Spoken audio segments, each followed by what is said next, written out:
Cape Town. This place is insanely beautiful.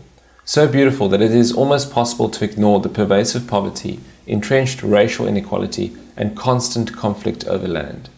This beauty has served as an unwitting ally in controlling movement, according to one expert. Climb to the top of Table Mountain and you can see it. The suburbs closer to the mountain and those on the edge of the winelands tend to be well off. They also have a higher proportion of white people compared to the city average. Those living outside of these nature-hugging corridors of wealth and whiteness face higher crime rates. They're typically located further away from the best schools in the city, meaning the next generation starts on the back foot. These suburbs are also situated further away from job zones, according to this heat map produced by the City of Cape Town, which estimates employment density, meaning that those living in Mitchell's Plain and Khayelitsha face long, dangerous commutes that are more expensive in proportion to their income, often on transportation that is falling apart. This multi-generational division of wealth and race along geographic lines is what is referred to as spatial apartheid, and it is not an accident.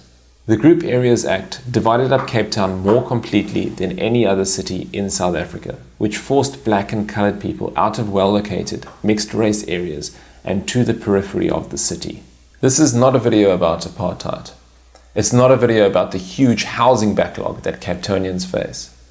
It's a video about the conflict for well-located land, and what Judge Patrick Gamble describes in the Tafelberg judgement as the historic anomaly that today Central Cape Town is less diverse than it was 50 years ago under apartheid. This video is about how poor and black people have continued to be pushed further away from where Jan van Riebeeck docked his ship 350 years ago. To understand how Central Cape Town has come to be more divided now than during apartheid, it's worth visiting Woodstock, located less than 3 kilometers from the CBD. As a person of any color during apartheid, you could find housing in the suburb. In recent decades, in part because of deliberate government policies of urban renewal, private investors have bought land, evicted long-term residents, and replaced them with higher-earning, whiter tenants. Whereas during apartheid, black people moved to badly located land in the fringes of the city because of racist ideology, free market ideology has had the same effect. But this wasn't inevitable. Government could have counteracted the negative effects of gentrification by making better use of affordable housing options, especially social housing. Unlike other government housing programs, social housing is unique in that it's subsidized housing that is rented specifically to tenants earning between 1,500 and 15,000 rand a month. In theory, social housing is immune to gentrification because beneficiaries can't sell their well-located land to hipsters who qualify for bank loans. Not only does social housing help to offset gentrification, it is also designed to help fix spatial apartheid. As academics from the Human Research Council point out in a paper, it is the only housing tool that is explicitly aimed at restructuring the form of cities and towns and encouraging higher density housing in well-located areas. The problem is in Cape Town, social housing hasn't been used this way. Projects since 1994 are often far from zones of employment density in historically coloured neighbourhoods such as Scottsdene, Belhar and Retreat, where they perpetuate rather than correct spatial apartheid. To understand why Cape Town has situated social housing this way, we need to talk about a former school located in the beautiful suburb of Sea Point. The seminal battle for well-located land in recent years played out in the Western Cape High Court regarding a former remedial school known as Tafelberg. Tafelberg, owned by the Western Cape government, is situated a few hundred meters from the ocean and conveniently close to public transport and the city centre. Activists and even the Western Cape Department of Human Settlements were in favour of developing the land for social housing. However, the Department of Transport and Public Works were opposed and won out. The government sold the land for 135 million. Reclaim the City, which describes itself as a movement of tenants and workers campaigning to stop our displacement from well-located areas and secure access to decent, affordable housing, took the city and the Western Cape government to court, arguing that the sale should be set aside. In 2020, they won the case. Leave to appeal certain parts of the judgment was granted earlier this year. One of the most interesting portions of the judgment recalls a conversation with then MEC for Public Works and Transport Robin Carlyle and Dustin Kramer of the Social Justice Coalition. Carlyle said that there cannot be RDP in the city. He explained that there was neither the intention nor the desire on the part of province to relocate poor people into Cape Town's city centre or surrounds as part of the densification of central city housing developments, stating that it would be a disservice to poor people. This comment by Carlyle seemed indicative of provincial government's pre-Tafelberg position. Government would pay lip service to spatial apartheid. It would state that building affordable housing was important, but complained that, in part because of its own urban renewal policies, affordable housing was expensive, and it preferred to sell whatever land it had for commercial purposes. In the aftermath of losing the Tafelberg case, the rhetoric from the provincial and municipal government has changed. Both have made statements and written opinion pieces that list planned social housing in well-located areas, including the centre of Cape Town. However, their actions haven't always corresponded with their words. In the original case, city and provincial government argued that even if they wanted to, they couldn't build social housing at Tafelberg because Sea Point doesn't fall within a so-called restructuring zone. These are areas identified by the city and provincial governments and later approved by the national government. Only social housing projects that fall inside of them qualify for funding. The zoning question is vaguely identified as the CBD and surrounds. City and provincial argued that Sea Point is not part of the surrounds, therefore doesn't fall inside the zone and can't be funded. However, the judge made a determination that Sea Point does form part of the surrounds. Why is this relevant? Well, the city and province tried to get leave to appeal this part of the judgment. The request was denied, but it raises some questions about whether this change of heart was authentic. In denying it, Justice Gamble stated, "Surely the province does not now want to adopt a stance in which it can resist later demands that it pursue social housing project in Sea Point on the basis that the suburb does not fall within a restructuring zone." Even if the DA government's change in approach is authentic, they face a bureaucratic nightmare in trying to complete social housing projects, one that they haven't had great success in overcoming in the past. One does not simply develop property. First, a parcel of publicly owned land has to be identified and investigated for social housing. How much well-located, underused, publicly owned land the city and province have is kept a secret. Secondly, feasibility studies need to be conducted.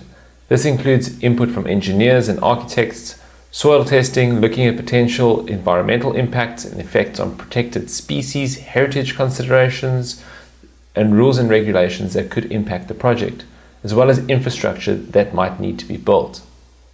Thirdly, planning needs to be done. This involves rezoning, processing land use applications, and consulting the public.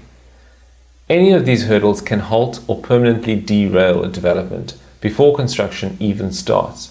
It can take years. The department estimates 2 to 4 years, but admits it may be more. Government also has to find an organization, usually a social housing institute, to manage the project.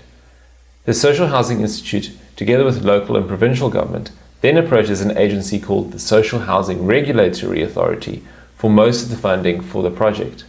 The SHRA gets its funding from the Department of Human Settlements, which sets goals for how many houses it expects to be built. However, Human Settlements hasn't been providing nearly enough money to actually meet these goals, and the situation is deteriorating. Money from the SHRA makes up the bulk of funding that a social housing institute needs in order to finance construction. The rest is sourced from financial institutions. However, banks are concerned with the financial viability of social housing projects, which are supposed to be self-sufficient in the long term. The latest State of Social Housing report found that only 24% of the entities that run social housing institutes have high enough occupancy rates, and only 14% collect enough rent. Supposing that all these procedural and bureaucratic hurdles have been overcome, construction can still take another 2 to 3 years. This is the social housing pipeline for Cape Town. You can see that planned social housing seems to be better located compared to existing social housing. However, projects that are in the pre-planning or planning phase, never mind those in discussion, are speculative. Those that do make it to construction may take a long time to do so. The Dillon Road and Salt River Market developments were listed in a 2008 City of Cape Town document with an estimated date of completion in 2009-2011. 13 years later, these same projects are listed by the province as being in the planning phase. Given how long and tedious the construction process is, the best solution might be to go big. Instead of spending a decade trying to get a few hundred houses built, perhaps the best solution is to build thousands on a few giant, well-located pieces of land. There are 3 sites that meet these criteria, namely the military airports of Estervlot, Wingfield and Youngsfield, which have been sought by activists for years. Last year, various NGOs put together a proposal and sent it to President Ramaphosa, calling for these huge properties to be turned into affordable housing. The NGO claimed that 67,000 units, including a portion of social housing, could be built on these 3 sites. To put that into perspective, it could provide housing for around a fifth of the people on the housing needs register. President Ramaphosa referred this proposal to the property owner, the Department of Public Works and Infrastructure. That department is headed by former Cape Town Mayor and former provincial leader of the DA, Patricia de Lille. She told me that the DPWI cannot release these sites while the Department of Defence utilizes them. The DoD's Brigadier General Mafi Mgobozi told me that Youngsfield has numerous Western Cape logistical force structure elements. The Air Force uses Estervlot and commercial airlines can make emergency landings there. The Navy uses Wingfield, but a technical team will consider making portions of Wingfield available.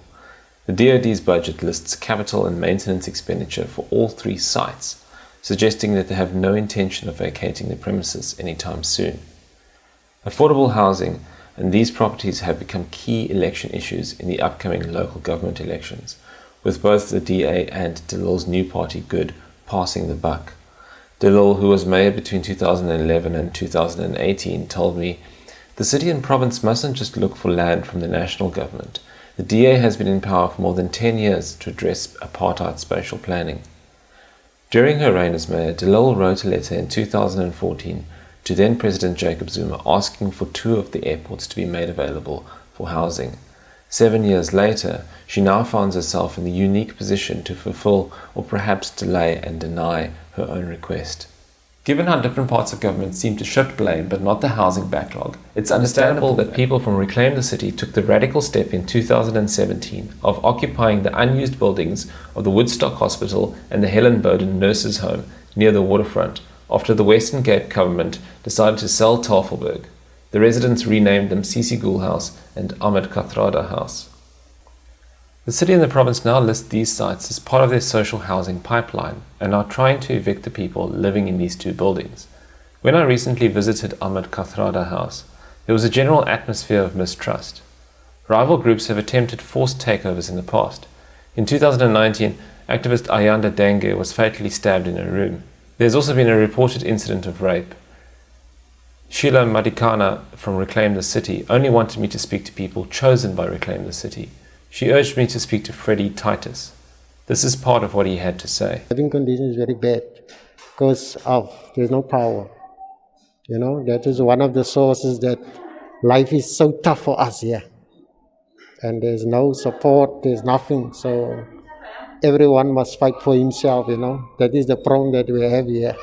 You can say like 90% of people are not working. We are on our own here because of this battle here. They want the building and they want development here, but they are not thinking about us, because this is the problem how they see things.